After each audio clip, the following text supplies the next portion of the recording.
Baik,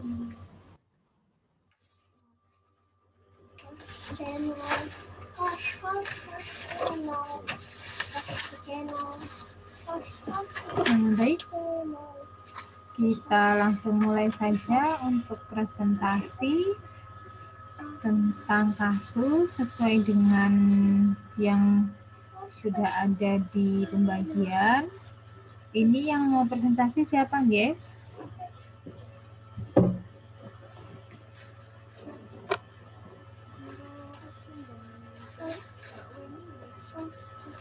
Apa Bu? Nggak dengar.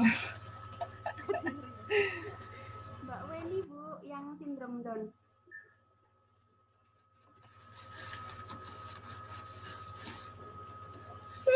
Masukin.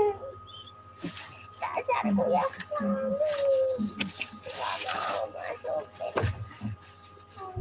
Silahkan, siapa yang mau presentasi? Mbak Weni, sindrom Down. Oh, saya jadiin host dulu ya. Mbak Weni udah masuk belum ya? Belum ada kayaknya, Bu.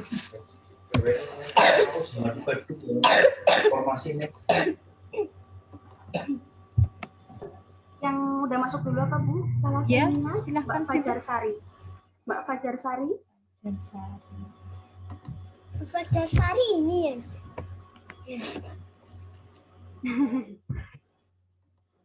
Oke, silahkan Bu, bisa dimulai. Nanti yang lain bisa disiapkan pertanyaan, nggih.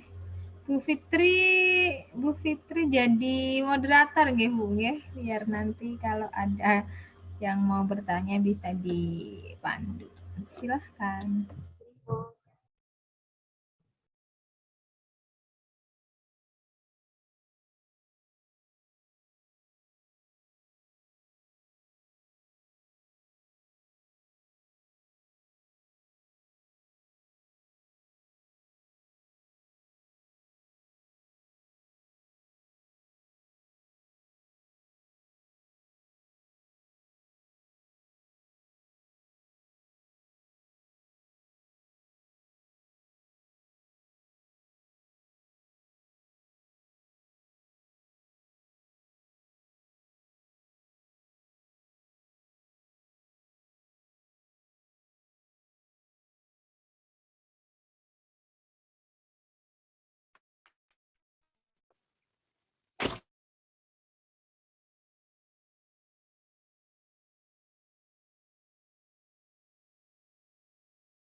Assalamualaikum warahmatullahi wabarakatuh. Waalaikumsalam warahmatullahi wabarakatuh. Ya, selamat siang teman-teman semuanya. Hari ini saya mewakili kelompok akan mempresentasikan tentang konsep keperawatan anak dengan gangguan kelainan darah, yaitu thalassemia.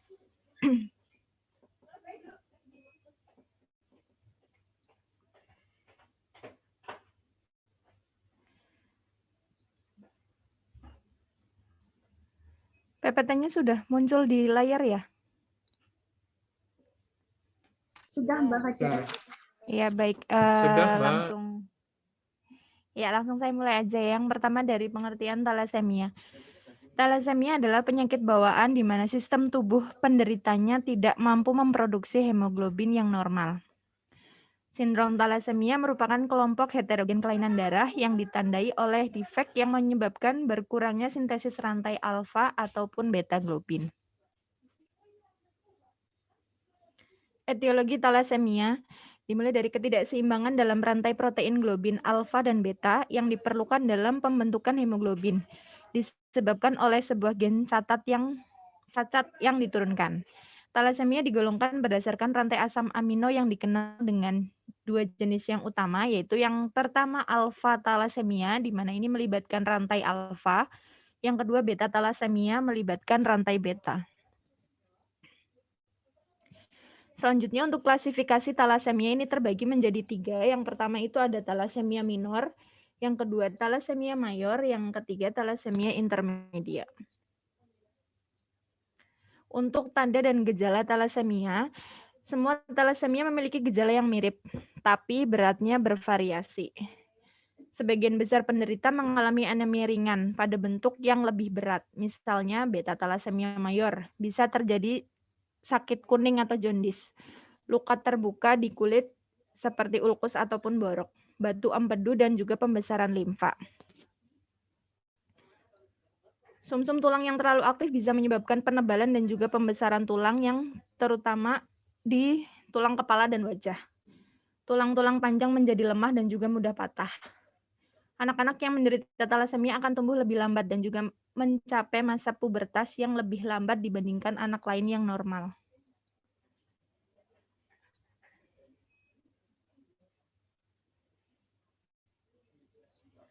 Selanjutnya untuk patofisiologi talasemia.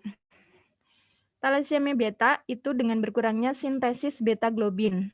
Rantai alfa tidak terikat berlebihan akan membentuk agregat yang sangat tidak stabil dan terjadi karena kerusakan membran sel.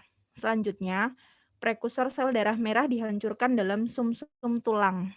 Atau terjadilah eritropoiesis yang tidak efektif. Dan sel-sel darah merah yang abnormal dihilangkan oleh fagosit dalam limfa.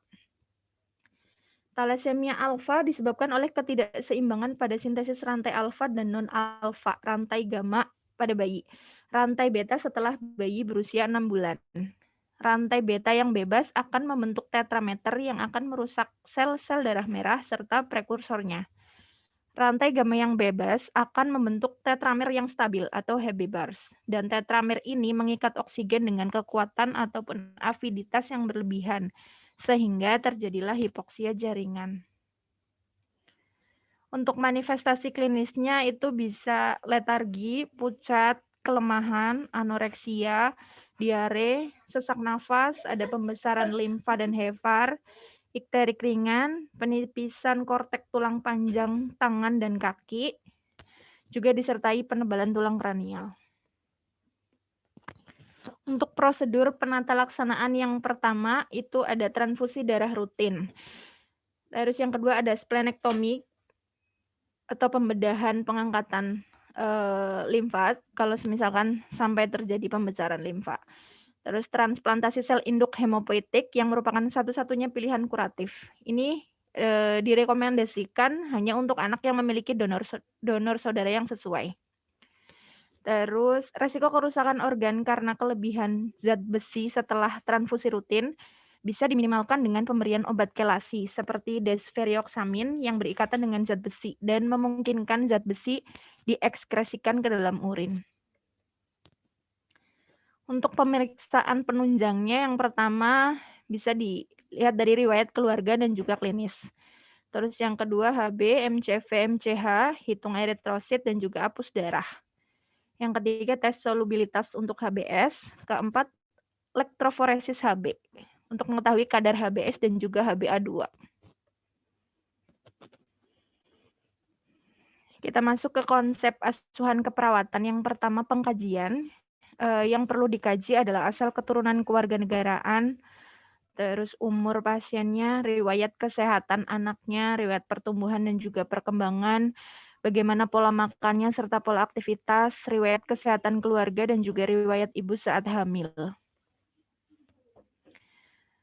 Selanjutnya untuk diagnosa keperawatan yang biasanya muncul pada anak dengan talasemia yaitu yang pertama intoleransi aktivitas berhubungan dengan berkurangnya suplai oksigen ke jaringan yang ditandai dengan klien mengeluh lemas dan juga mudah lelah ketika beraktivitas. Yang kedua kerusakan integritas kulit berhubungan dengan perubahan sirkulasi dan juga neurologis karena anemia yang ditandai dengan kulitnya bersisik kehitaman pada beberapa tempat.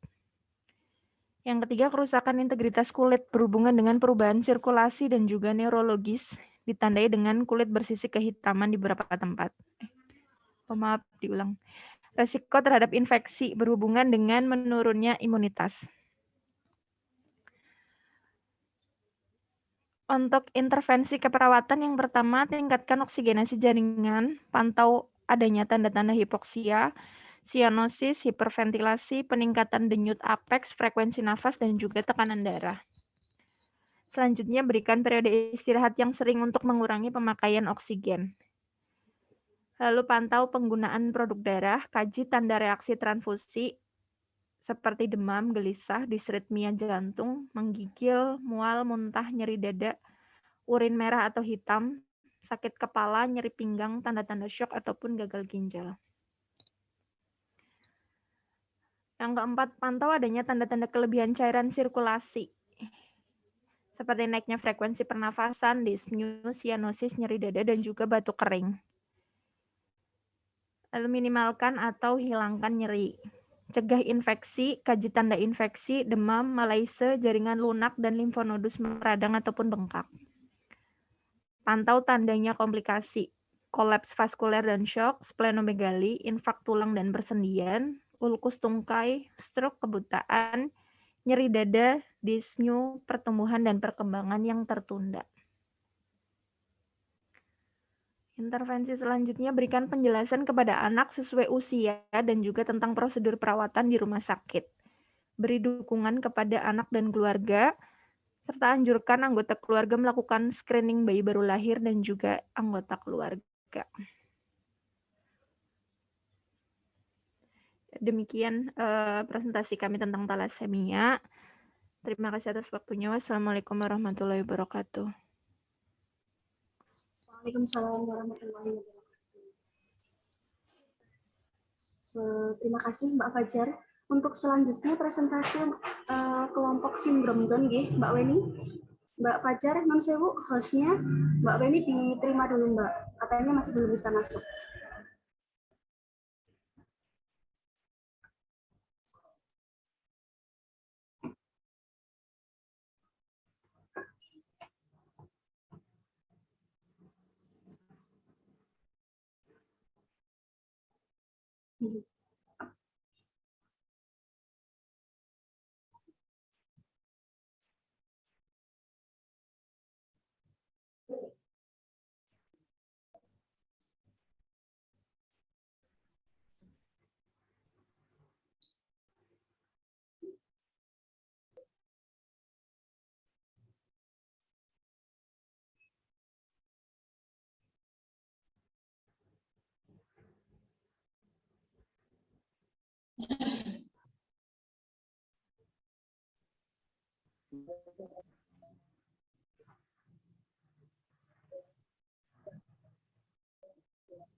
Mbak Weni udah masuk belum ya Mbak Fajar? Weni udah masuk Mbak. Hostnya dilempar ke Mbak Weni Mbak. Udah ya. Ya, hostnya lempar ke Mbak Weni Mbak.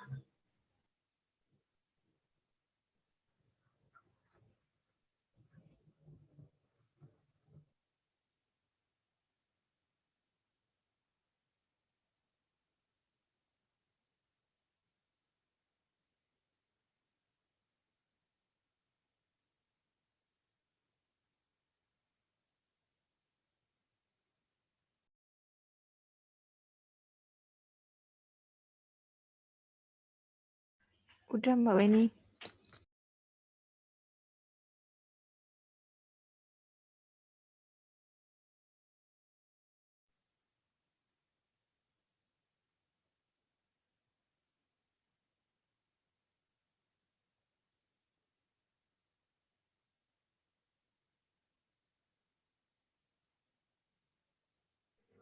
Terima kasih Mbak Fajar.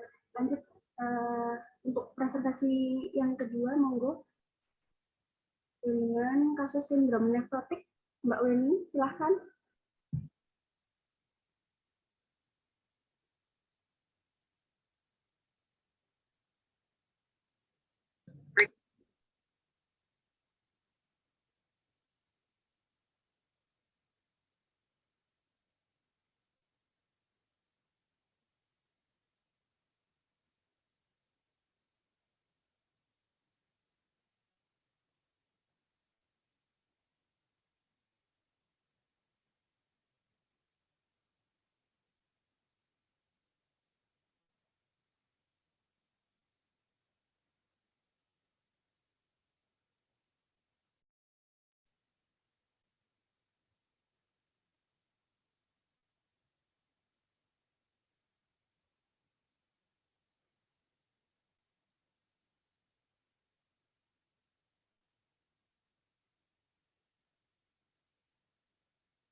Mbak Fit, Mbak Wen dikonfirmasi lagi. Ampun Pak, sudah ada suaranya Mbak Wen yuk. Bisa masuk.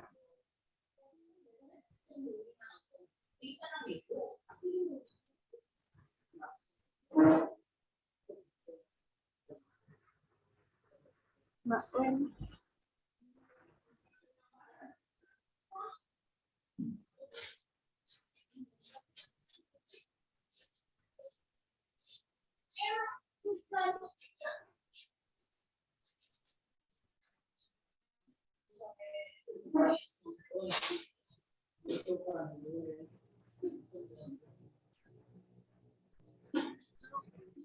Belum Mbak suaranya.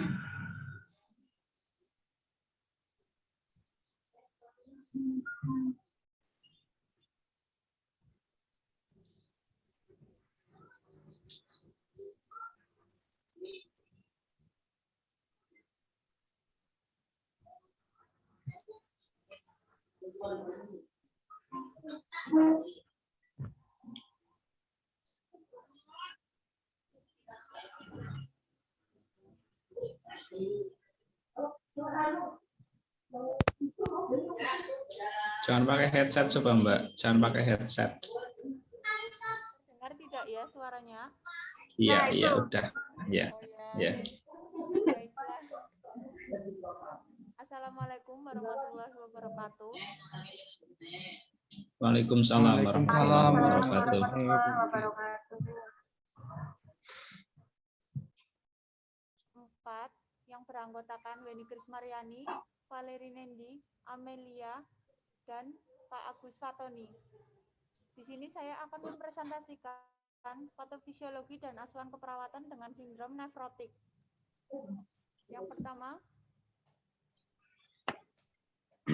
dari definisi sindrom nefrotik. Sindrom nefrotik adalah akibat perubahan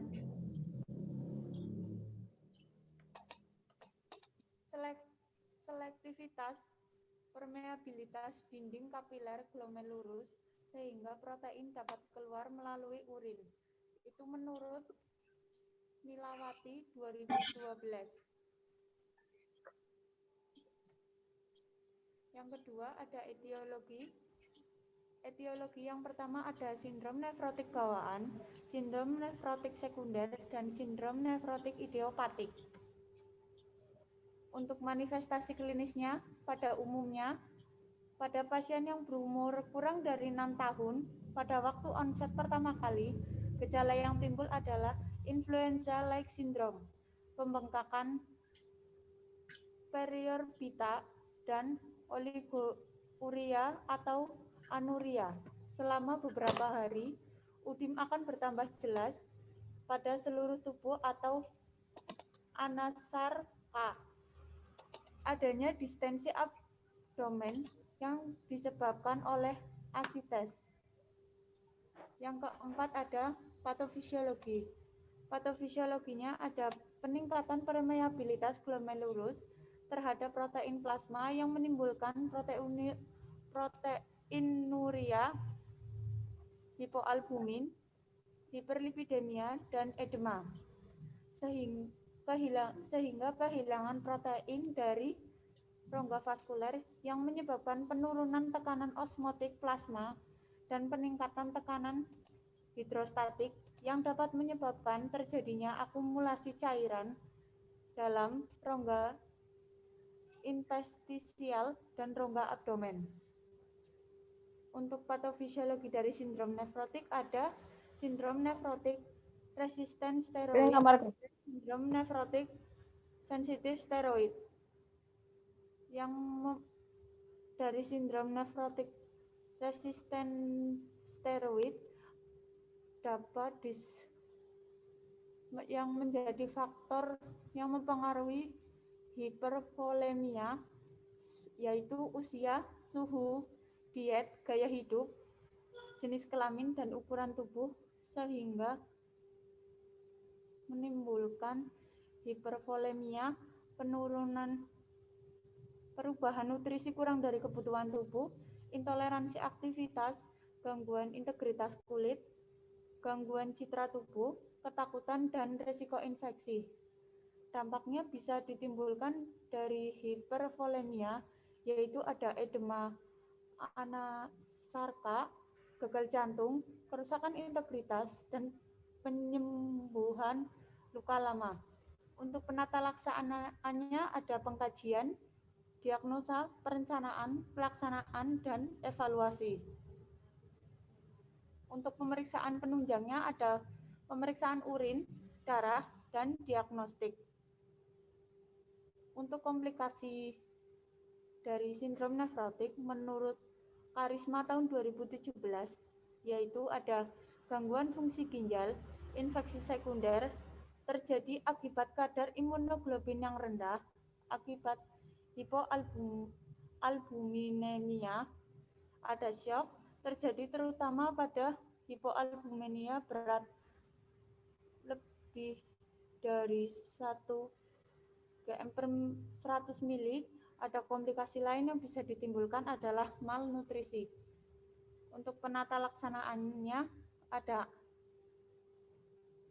seanak sebaiknya pertama kali dirawat di rumah sakit dengan tujuan untuk mempercepat pemeriksaan dan evaluasi, pengaturan diet, penanggulangan edema, memulai pengobatan steroid, dan edukasi orang tua menurut Tirono tahun 2012.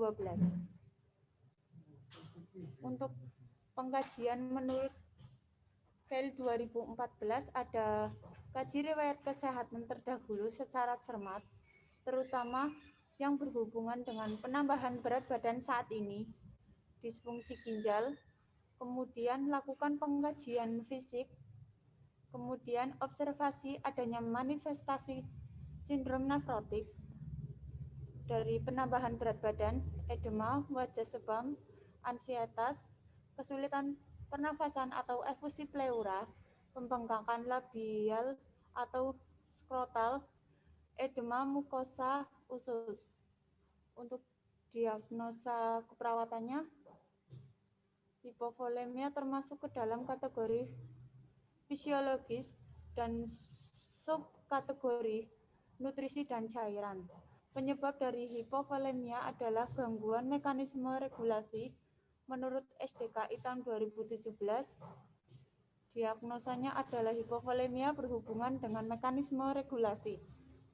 Untuk intervensi menurut Tim Pokja DPP PPNI Siki tahun 2018, yaitu manajemen hipervolemia. Yang pertama diobservasi dari pemeriksaan tanda dan gejala hipervolemia, identifikasi penyebab hipervolemia, monitor status hemodinamik, monitor intake dan output cairan, monitor tanda hemokonsentrasi, monitor tanda peningkatan tekanan onkotik plasma, monitor kecepatan infus secara ketat, dan monitor efek samping diuretik. Terima kasih. Apabila ada kekurangan, saya mohon maaf. Billahi taufiq wal hidayah. Wassalamualaikum warahmatullahi wabarakatuh.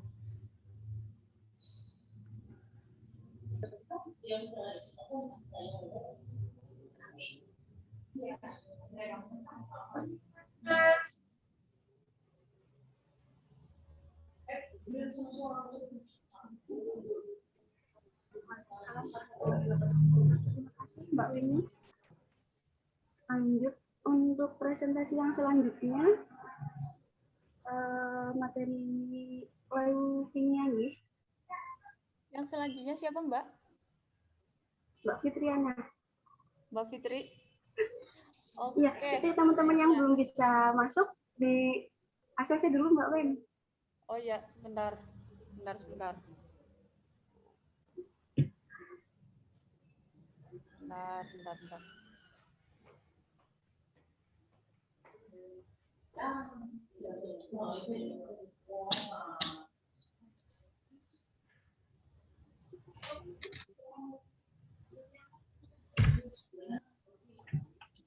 Ini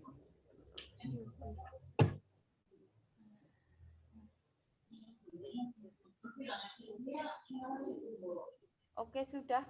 Terus cara mindahinnya, maaf Mbak, nggak bisa. Klik yang gambar video Klik yang gambar video. di partisipan, Mbak Fitri. Oh ya, oke. Di more, terus di make host ya. Oke. Sip. Udah? Terima kasih Mbak Wen. Oke.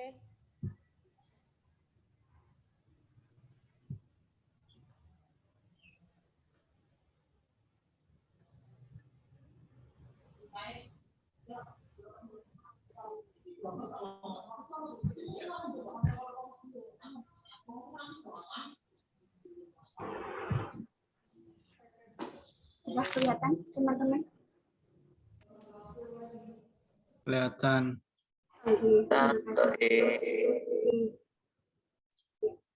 Assalamualaikum warahmatullahi wabarakatuh. Waalaikumsalam warahmatullahi wabarakatuh. Teman-teman, saya mewakili kelompok leukemia mau mempresentasikan hasil makalah yang sudah kami kumpulkan minggu lalu. Yang beranggotakan yang pertama saya sendiri Fitriana, yang kedua Mbak Kukuh Desi, yang ketiga Mbak Nur Oktayani, yang keempat Mbak Zatinur Hasanah. Lanjut, untuk definisi, leukemia adalah kanker jaringan yang menghasilkan sel darah putih atau leukosit. Ini dihasilkan leukosit yang imatur atau abnormal dalam jumlah berlebihan, dan leukosit tersebut melakukan invasi ke berbagai organ tubuh. Ini menurut Sauden 2009. Leukemia merupakan produksi sel darah putih yang berlebihan, jumlah leukosit dalam bentuk seringkali rendah. Sel-sel imatur ini tidak sengaja menyerang dan menghancurkan sel darah normal atau jaringan vaskuler. Ini menurut Apriani 2016.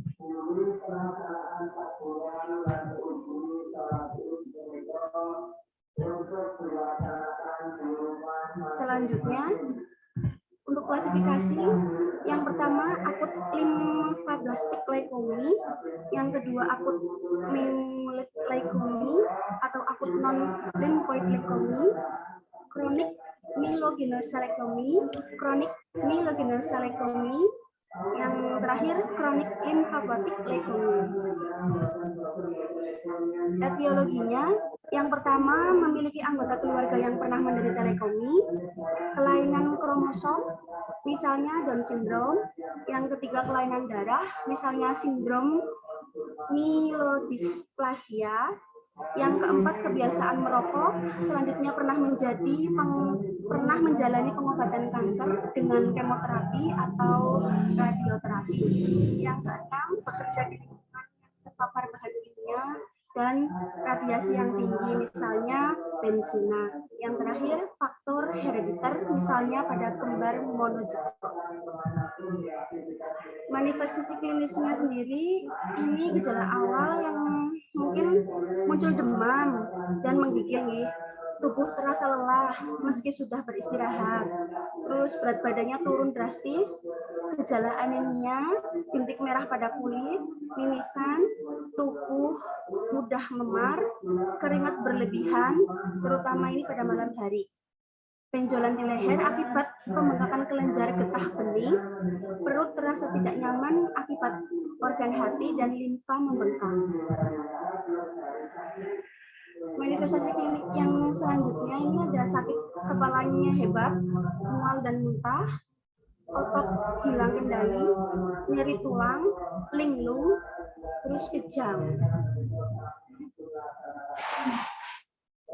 Patofisiologi, leukemia merupakan poliparasi tanpa batas sel-sel darah putih yang imatur dalam jaringan tubuh dan menyerang sel darah normal atau jaringan vaskuler. Sel leukemia memperlihatkan sifat neoplastik atau karena itu keadaan patologi dan manifestasi klinisnya disebabkan oleh infiltrasi yang mengganti yang penggantian setiap jaringan tubuhnya dengan sel-sel leukemi non-fungsional. Sel-sel leukemi berinfiltrasi ke dalam sumsum tulang, menggantikan unsur sel yang normal, sehingga mengakibatkan timbulnya anemia dan menghasilkan sel darah merah dalam jumlah yang tidak mencukupi bagi tubuh. Invasi sel leukemi ke dalam sumsum tulang secara perlahan akan melemahkan tulang dan cenderung mengakibatkan fraktur. Karena sel leukemi menginvasi periosteum, peningkatan tekanan menyebabkan nyeri yang hebat.